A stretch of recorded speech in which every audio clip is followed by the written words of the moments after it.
বাবা বাস পাওনি? না সিএনজি ডেকে দেই। না রে, সিএনজি তে আমার খাসায় বন্দি মনে হয়। ওই তো বাস চলে আসছে, তাড়াতাড়ি ফিরিস, একসাথে ইফতার করবো কিন্তু। মামা কই যাবেন? উত্তরা কি বাবা যাবেন না? যাবো না মামা।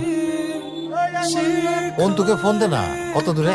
রোজায় করোনার মধ্যে অফিস, চিন্তা হয়। আচ্ছা, একটা মোটরসাইকেলের দাম কত? ভাইয়া রাস্তায় দেরি হবে। না, তুই কিন্তু ভিডিও করবি, ফেসবুকে ছেড়ে দেবো। সারপ্রাইজ। তুই মোটরসাইকেল কিনেছিস? হ্যাঁ বাবা, তোমার মোটরসাইকেল তোমার পছন্দ হয়নি? আমার মোটরসাইকেল? মা তুমি খুশি হওনি? আজ তো আমার ডাবল খুশি। আমার মোটরসাইকেল নেই তোমার মতো